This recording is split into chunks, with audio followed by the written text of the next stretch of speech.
அனைவருக்கும் புலமை வித்தகன் கல்வி நிலையம் சார்பாக இனிய மாலை வணக்கங்கள். நாங்கள் நேற்றைய தினம் சிங்களம் தொடர்பான சில சொற்கள் படிச்சினாங்கள். நீங்கள் அந்த சிங்கள சொற்களை திருப்பவும் நீங்கள் பார்த்திருப்பீங்கள், நினைவில் வச்சிருப்பீங்கள். அந்த வாக்கியங்கள் எப்படி ஒரு சிறிய சொற்களை, ஒரு சின்ன அற்ப சொற்களை வச்சுக்கொண்டு, ஒரு சில சொற்களை வச்சுக்கொண்டே நாங்கள் என்ன வாக்கியங்களை எப்படி அமைக்கலாம்ன்றதை நீங்கள் பார்த்திருப்பீங்கள். அதிலே உங்களுக்கு விளங்கி இருக்கு. இந்த சிங்களத்தை நாங்கள் கேட்பது மிகவும் இலகுவான விஷயம். என்னடா சார் சிங்களத்தை படிப்பிக்கிறான்னு தமிழ்லயே படிப்பிக்கிறேன்னு யோசிக்காதுங்க. இது நான் முழுக்க முழுக்க ஆரம்ப கல்வி மாணவர்களுக்காக செய்யப்படுகின்ற காணொளி. அப்ப என்னை பொறுத்த வரைக்கும் ஆரம்ப கல்வி மாணவர்களுக்கு தான் மிக முக்கியம் இந்த வாய்மொழி சிங்களம் அவர்களுடைய புலமை பரீட்சைக்கு. எனவே ஏனையவர்களும் இதுல இருந்து பயன்பெற்றுக் கொள்ளக்கூடிய மாதிரியா இருக்கும். எனவே தமிழ் மொழியில் சிங்களத்தை நாங்கள் எப்படி சிங்கள மொழியினுடைய அடிப்படை விஷயத்தை படிக்கணும் நாங்கள் பார்த்து கொண்டிருக்கிறோம். இன்றைக்கு இரண்டாவது நாளான விஷயத்துல நாங்கள் பார்க்கறதுக்கு முன்ன முதல் காணொலியில நாங்கள் பார்த்த அந்த சொற்களை நாங்கள் இன்றைக்கு பார்ப்போம். அதாவது எங்களோட குடும்ப உறுப்பினர்கள் அங்கத்தவர்கள் என்று சொல்லுவார். அம்மா, ஏன்னா அம்மாவை சிங்களத்துல அம்மான்னு சொன்னாங்க. அப்பா, தாத்தா, பாட்டி, ஆச்சி, பாட்டி, ஆச்சி, தாத்தா, சகோதரன், சகோதரியா, சகோதரன், சகோதரியா, சகோதரி, சகோதரிய, சகோதரி, சகோதரிய, மாமா, மாமா, மாமி, நெந்தா. இதை விட பிள்ளைகளுக்கு சகோதரன், சகோதரியா, அதுக்குள்ள நாங்கள் ரெண்டு அண்ணன் தம்பி என்று ரெண்டு பேரை பார்க்கிறோம். அண்ணன் என்றா ஐயான்னு சொல்லுவோம். ஏன்னா தம்பி என்றா நாங்கள் சிங்களத்துல மல்லி என்று சொல்லுவோம். மல்லி, ரைட். அப்ப சகோதரி என்றா அண்ணா, அதே மாதிரி தங்கச்சி, அக்கா. ஏன்னா தங்கச்சி என்றா நாங்கள் நெங்கி என்று சொல்லுவோம். அக்கா என்றா நாங்கள் இந்த மாற்றமும் இல்லாம அக்கா என்று நாங்கள் சொல்லுவோம். அதே போல நாங்கள் ஒரு வாக்கியத்தை பயன்படுத்துறதுக்காக இனது, நான், நீங்க என இவ்வாறான மூன்று சொற்கள் நாங்கள் பார்த்தனாங்க. எனது என்றால் மகி, நான் என்றால் மம, என நீங்கள் என்றால் ஒயா. அவை இந்த சொற்களை நாங்கள் தெளிவா நேற்று நாங்கள் பார்த்தனாங்க. இன்றைக்கு நாங்கள் என்ன புதிய சொற்களையும் படிச்சுக்கொண்டு அந்த புதிய சொற்கள்ல இருந்து நாங்கள் எவ்வளவு வாக்கியங்களை அமைக்கிறது என்ற விஷயத்தை நாங்கள் இன்றைக்கு பார்ப்போம். ரைட். பெயர். அப்ப பெயர் ஒரு ஆள்கிட்ட நாங்க பெயரை கேட்க போறோம். என்ன பெயர்? நம. அப்ப பெயர் என்ன? நம்ம மொக்கத்த என்ன அல்லது நமக்கு மொக்த, அதாவது உங்களுடைய பெயர் என்னன்னு கேட்பாங்க. குமக்த அல்லது மொக்கத்த. அது சந்தர்ப்பங்கள், பயன்படுத்துகின்ற சந்தர்ப்பங்கள் வித்தியாசம். பெண்மைக்கு நாங்கள் பொதுவாக குமக்த வேண்டும், அல்லது என்ன சாதாரணமா நாங்கள் அன்றாடம் வினாவர வினாக்களுக்கு நாங்கள் பொதுவாக மொக்கத்த என்று சொல்லி சொல்லுவோம். ஏன்னா அப்ப பெயர், பெயர் என்றா நம. என்ன பெயர் என்றா நம. வயது, வயசு. வயசு கீயது, எத்தனை வயது. என்ன ஒயாகிய வயசு கீயது, உங்களுடைய வயது எத்தனை. அப்ப வயசு, வயசு என்றா வயது, வயசு என்றா வயது. ஊர், கம. என்ன உங்களுடைய ஊர் எது? ஒயாகிய கம. என்ன குமக்த, உங்களுடைய ஊர் எது. என்ன அப்ப ஊர், கம, ஊர், கம. புட்டுவ, கதிரை. என்ன சம்பந்தமே இல்லாம சொற்களை போடுறீங்கன்னு யோசிக்க தேவையில்லை. ஏன்னா நான் இப்ப அந்த வாக்கிய அமைப்பு கேட்க மாதிரி பிள்ளைகளுக்கு சில சொற்களை மேலதிகமா சொல்லித்தான். அதே போல மேசைய, மேசை. இது எல்லாம் ஆரம்ப கல்விக்கான சிலபஸ்ல இருக்கிற சொற்கள். ஏன்னா மேசைய, மேசை. பென்சல, ஏன்னா இல்ல பன்சல என்றா பிள்ளைகள் விகாரை. பன்சல என்றா சிங்கள மக்களினுடைய புனித வழிபாட்டு இடம். என்ன வழிபாட்டு இடம் விகாரின்னு சொல்லுவோம். பென்சல, இது பென்சல். ஏன்னா பென்சில் அந்த சொற்கள உச்சரிப்புல வித்தியாசம் இருக்கு. பென்சில். ஏன்னா அதே மாதிரி பொத்த, பொத்த புத்தகம், பொத்த புத்தகம். அவ பெயர் என்றா பிள்ளைகள் நம, பெயர் என்றா நம. வயது, வயச, ஊர்கம. பென்சில், பென்சில. கதிரை, புட்டுவ. மேசை, மேசைய. புத்தகம், புத்தகம். அப்ப இந்த சொற்களை நீங்கள் திரும்ப திரும்ப ஞாபகப்படுத்திக் கொள்ளுங்க. இந்த சொற்களை நாங்கள் எப்படி வாக்கியத்துல பயன்படுத்த போறோம். இந்த வாக்கியத்துல பயன்படுத்துறதுக்கு நாங்கள் எவ்வாறான சொற்களை இன்னும் நாங்கள் பார்க்க போறோம்னா வினா சொற்களை நாங்கள் இடையே பார்க்க போறோம். ஒருவேளை வினாவ கேள்வி என்று கேட்க போறோம். உங்களோட பேர் என்ன, உங்களுடைய வயசு எத்தனை, நீங்கள் எங்க நிக்கிறீங்க, எங்க என்ற ஒரு வினாக்களை நாங்கள் கேட்கறதுக்கு சில சொற்களை நாங்கள் பயன்படுத்துவோம். அதுல என்ன என்றதை நாங்கள் மொகத்த அல்லது குமக்த என்ற சொற்களை நாங்கள் பயன்படுத்தலாம். அல்லது மோன என்ற சொற்களை நாங்கள் உச்சரிப்பா பயன்படுத்துவோம். அவ பொதுவாக நாங்கள் பயன்படுத்துற சொற்கள்னு சொல்லி சொன்னா அதை நாங்கள் மொகத்த என்று சொல்லுவோம். என்ன மொகத்த, என்ன நம்ம மொகத்த, உங்களுடைய பெயர் என்ன, அதாவது பெயர் என்ன. நம்ம மொகத்த, உங்களுடைய பெயர் என்ன.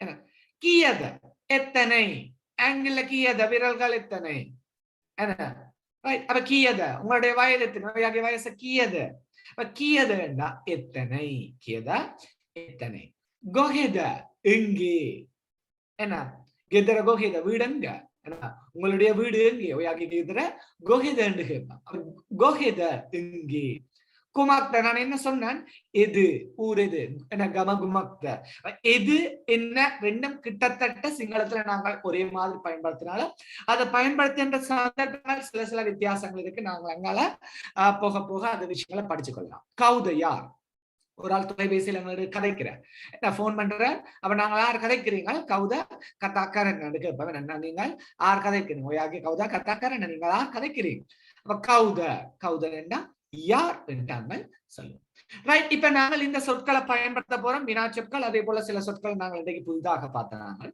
அந்த சொற்களை நாங்கள் எப்படி வாக்கியங்களை பயன்படுத்த போறோம் என்ற விஷயத்த நாங்கள் முதல்ல பார்ப்போம் ரைட் கவனிங்க முதலாவது வாக்கியத்தை பாருங்க உங்கள் பெயர் என்ன அல்லது உங்களுடைய பெயர் என்ன அப்ப நீங்கள் என்ன நாங்கள் பொயா என்று சொன்னாங்க ஏன்னா மம என்றா எனது என்றா மகே கே என்ற உச்சரிப்பு பாருங்க மம என்றா நான் எனது மகே எனது மானா அந்த கி என்ற உச்சரிப்பு மகி அப்ப உங்கள் அல்லது உங்களுடைய அல்லது உங்களின் பெயர் என்ன உங்களுடைய பெயர் என்ன அல்லது உங்கள் பெயர் என்ன ஒயாகே நம மொகத்த உங்களுடைய பெயர் என்ன உங்களுடைய ஒயாகி என்னுடைய மகி அப்ப நான் என்றா மம நீங்கள் என்றா ஒயா அப்ப ஒரு உடைமையை சொல்ல போறோம் என்னுடைய மகி உங்களுடைய அல்லது உங்கள் என்ன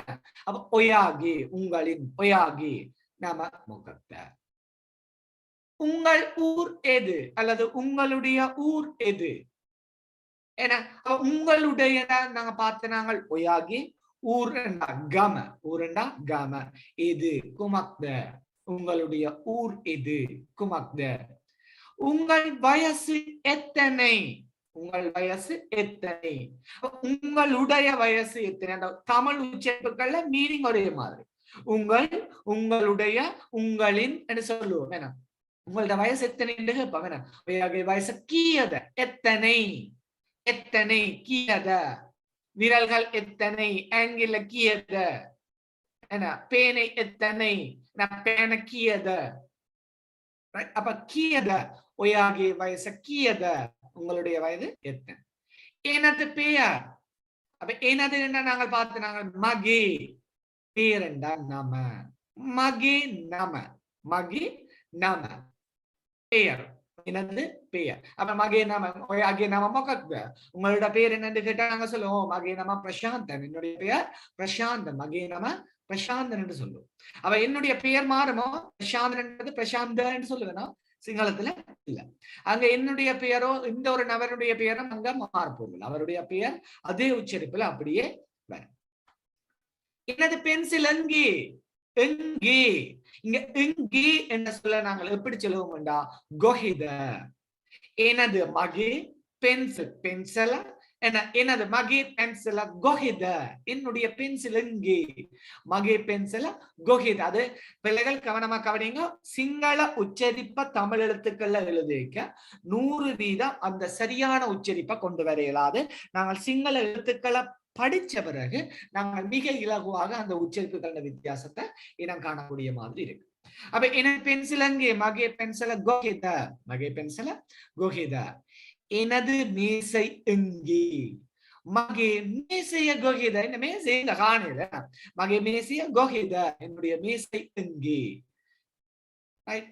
மகே மேசைய கொஹித உங்களுடைய கதிரையோ உங்களோட கதிரை இது உங்களோட கதிரை மகே மே ஒயாகிய பூட்டுவ உங்களுடைய கதிரை இது உங்களுடைய கதிரை மே ஒயாகிய பூட்டுவ இது உங்களுடைய கதிரை உங்களுடைய ஒயாகே ஒயாகி உங்கள் கதிரை உங்களுடைய கதிரை உங்களின் கதிரை அப்ப உங்களுடைய கதிரை என்றா ஒயாகி புட்டுவ நீங்கள் எங்கே போன் பண்ண நீங்க எங்க நிக்கிறீங்க ஒயாகே கோகேத என்னவா நீங்கள் எங்க இருக்கிறீங்க ஒயாகே கோகேத இன்னும் நீங்கள் எங்க இருக்கிறீங்க ஒயாகே குஹித இன்னி.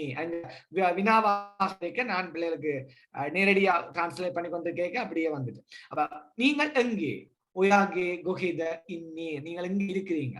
நாங்கள் நேரடியாக சொல்லியிருக்க, நீங்கள் எங்கே, ஒயாகி கோஹித, ஒயாகி கோஹித, நீங்கள் எங்க நிக்கிறீங்க, அல்ல நீங்கள் எங்க இருக்கிறீங்க, ஒயாகி கோஹித இன்னி அப்படி நாங்க சொல்லுவோம். அங்கே நாங்க படிச்சு கொண்டு போவோம். அப்ப நீங்கள் எங்கே, ஒயாகி கோஹித, எங்க. அப்ப இங்க நாங்கள் தமிழ் சொற்களை பாடமாக்குறோம். அதாவது நினைவுல வச்சுக்கொள்ளுறோம். அந்த சொற்களை அப்படியே நாங்க சிங்களத்துல அப்படியே போட்டு எழுதுனா சரி. ஆனா இந்த சுத்த சிங்களம் அல்லது எழுத்து சிங்களம் என்றது வேறு. நாங்கள் இங்க வாய்மொழி சிங்களம் படிச்சு கொண்டிருக்கிறதால இங்க மிக இலகுவாக இருக்கு. இதை மற்றவர்களோட கதைச்சு பழகணும். ஏன்னா அன்றாட நாங்கள் பயன்படுத்த எங்களுடைய சிங்களம் என்றது உங்களுக்கு வந்து. எனவே பிள்ளைகள் நன்றி. நாங்கள் இன்றைய தினம் நாங்கள் வினாக்கள், இன்னொருவர் எப்படி வினாக்கள் இருக்கலாம், அந்த வினாவுக்கு எப்படி பதில் சொல்லலாம் என்ற விஷயத்தை நாங்கள் இன்றைக்கு பார்த்துனாங்க. இது தொடர்பான மேலதிகமான தகவல்கள் அல்லது மேலதிகமான விஷயங்களை நாங்கள் அடுத்த வீடியோல காணொலியில பார்ப்போம். அது வரைக்கும் நன்றி, வணக்கம்.